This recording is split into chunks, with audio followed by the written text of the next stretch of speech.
Well, we had interesting developments over Christmas vacation. Well, at least in this little ministry we're doing here. Evidently, there's like a YouTube page and some other websites and things like that that are established, of course, for the atheist agenda, the evolutionist, secularist agenda. But they're evidently paying a lot of attention to me. I really don't have time to mess with them, so I'm banning them when they try to interfere with my work. You know, there's a lot more of them than there are of us. We can't do this one man-on-man thing. We've got to play zones. Plus, like Nehemiah said to Sanballat and Tobias, I am doing a great work. I don't have time to come down and talk to you. So I am ignoring all of that, and I'm just going to go ahead and keep on doing the work I'm doing. This is going to be a great disappointment to them and their boss, the devil. Well, they don't know he's their boss, but he is. Only he could be smart enough to coordinate the worldwide effort that they've got going. And speaking of worldwide efforts, oh, and by the way, if anybody tries to invite you to a new Facebook page or a new web page or something like that I've started, I haven't done it. So don't join up that. Often they've done that in the past and put my picture up there and had me pretending to be me, saying things like that I think I'm God and everything else. So, stick with, the authoritative stuff here at Points of Origins, my original Facebook page. And if that gets hacked and I start saying all kinds of things that don't sound, like scriptural or of a Christ-like demeanor or different from what you're used to from me, that might be being hacked also. So I'll do this as long as I can in the clear, and maybe in perpetuatum, but that might not be possible. And so don't believe it if somebody friends you or invites you to like some new page that I'm doing, because it won't be me. My personal Facebook page is loaded with over 4,000 friends, so I'm not going to be friending anybody except it's people that I have met or know personally, because that's getting too crowded, and I'm doing ministry now through the Facebook page that you're on right now. Well, I got my first issue of the Skeptical Inquirer. That sounds logical, being skeptical about things, but it's really a synonym for atheist club. And look what it says here: the sputtering engine of creator belief. Oh yeah, well we'll get into that later, but I want to first, just in your first introduction to the Center for Skeptical Inquiry, which I once spoke to the Skeptic Society people at Purdue, and I think it was Purdue where I said, "Welcome, fellow skeptics," and they were all surprised, and I said, "Well, this is the Skeptic Society, isn't it?" He went, "Yeah." I said, "Well, I'm skeptical about evolution. What are you skeptical about?" Oh, they want to be skeptical about, in other words, Christianity, the Bible, and God belief. They are, to their credit in this magazine, skeptical about other things and other articles, but like I said, their boss is the devil, and so they don't realize it. They can't help it. So it's just like someone who's burped in the middle of a quiet room. They can't help it. Okay, so let's take a look at the people that are involved in their fellows. This Banachek guy is a magician, and so is the amazing Randy is a magician. And you might know that Penn and Teller are very much into atheism. They have a little bloggy thing called BS. Anyway, isn't it interesting that people who their career is based on tricking people are so interested in saying that God and religion are tricking people? That's interesting to me. I wonder why. Well, okay, let's see. I want you to notice that a lot of these people involved in this movement are in California, and that's something to note. Sean Carroll said that back in the 90s, I think, he said that when fossils are taught in Sunday school class in a favorable way, that's when we know that we've won. Well, that's nice. And I teach about fossils in Sunday school class, but just not with Sean Carroll's worldview. And he said some other things betraying that he's an atheist also. Let's see, the National Center for Science Education Incorporated is a privately owned We Hate Creationists club. And John Cole, a lot of people are anthropologists. That means they've been trained in human evolution, anthropology, the study of anthrops, us, people. So let's see, Richard Dawkins, of course, is there.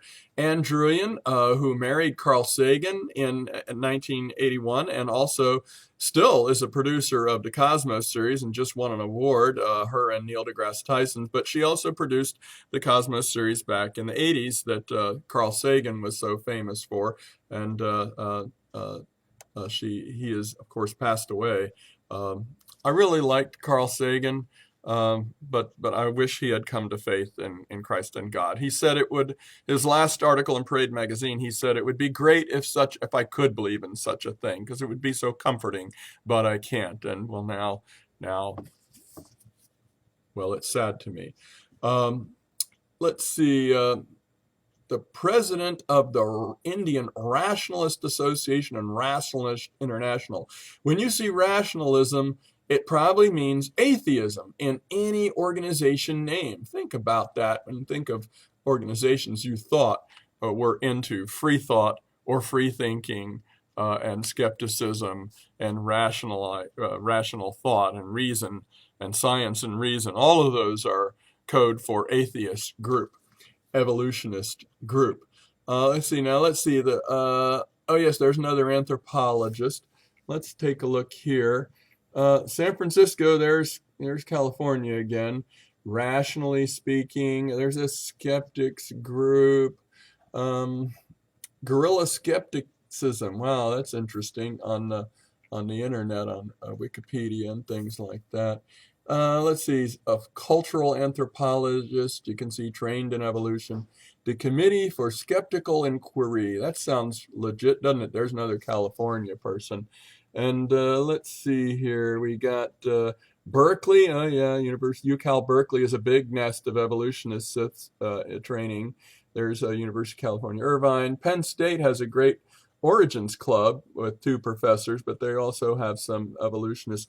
Kenneth Miller from Brown University, author of the United States' most popular high school biology textbook, and also a professing Catholic believer, but an evolutionist, totally dyed in the wool. It said that God was incompetent if he was the creator of plagues and things like that. So I don't know. Massimo Pigliucci once asked me at a reception for Dr. Miller whether I thought he really believed or not. And I said, well, Dr. Pigliucci, why would he lie about a thing like that? Well, anyway. These are the kinds of people that are involved here. Miller is very smart and mean and smiles when he hurts somebody and will lie in front of an audience if he thinks no one there can catch him on it. I've seen it. I'm just talking about what I've seen. Okay. Oh, and of course there's Bill Nye, the science guy, very atheistic guy. And Pigliucci, he used to believe in UFOs, and he was an altar boy. He's had some interesting history. I met him when he was at University of Tennessee, Knoxville. Then he went to SUNY Stony Brook. You'll see a lot of SUNY evolution atheist evangelists. He was the president of the Darwin Coalition, and there was also the vice president of the Darwin Coalition right there at University of Tennessee, Knoxville, and I attended the Darwin Day Festival there. Let's see now. Pigliucci, by the way, is nice in person, but very mean on the internet. It's funny how that works. Prothero was speaking at the Darwin Festival. He was a paleomammalogist, but he said to the audience that creationists can't read, can't do math, and are constant liars. And the East Tennessee Creation Science Association, along with me and their leaders, were there, and so I raised my hand, and so did my friend Stephen Parker, who has a master's degree in meteorology, and he said, "Well, I got," and he told a very high score on the SAT math portion that he got in high school. And at that point, the vice president of the Darwin Coalition got up and said, "I don't think that we can say that all creationists are liars." He left out the part about not being able to do math or read. That's the kind of stuff we run into. Oh, and there, of course, is Eugenie Scott, an anthropologist, the head of the National Center for Science Education. Her director guy is at UCal Berkeley, Kevin Padian. I don't see him on this list. Seth Shostak from SETI, of course, Search for Extraterrestrial Intelligence. I don't believe in God, but they do believe in little green men and aliens and stuff without any data to support that, just an aesthetic thing. Jill Tarter, of course, the head of SETI, played by Jodie Foster in the movie Contact, after the book written by Carl Sagan about aliens and stuff like that. She said on CNN, "Absence of evidence is not evidence of absence." And, she's right about that. But that's the philosophy. There is no evidence, not a single data point to support there's alien life. And she's also quoted in the movie as saying, "If there's not intelligent life out there, it sure is a big waste of space," which is a human aesthetic emotion and doesn't have much to do with rational thought. Okay. And let's see, go a little further. Neil deGrasse Tyson, of course. This Dave Thomas guy is going to show up. There's some more California people. Cali. And, I'm sorry to see Marilyn Vos Savant in the Guinness Book of World Records as having the highest IQ, an author of the Parade magazine column. She's normally pretty even-handed in her treatment of things, but I do see now what her position is on things. I know she doesn't believe in creation, but she also doesn't believe in the Big Bang. Steven Weinberg, a Nobel Prize winner, he said that the greatest thing that science can do is rid the world of religion. Well, what a thing for a scientist to say. I thought his projects would be in physics and not in destroying people's cherished traditional beliefs. E.O. Wilson was a Bible-believing kid in Alabama, and then when he went to college, he heard about evolution and denied his faith, and he's been trying to raise an olive leaf by environmental conscientiousness and stewardship, trying to get Christians and Bible-believing church people to be on the same side with the evolutionists, at least, and the atheists, at least in stewardship of the earth. And that's nice, but I think they're really trying to rub shoulders and bring a little Trojan horse in here. Just pray about that. I don't want to demean this too much, but I see an awful lot in this magazine about come let us reason together, but really what they want to do, what their boss wants you to do, is to deny the Bible and just go with man's reasoning, which has always been flawed anyway. And there you go, the Committee for Skeptical Inquiry.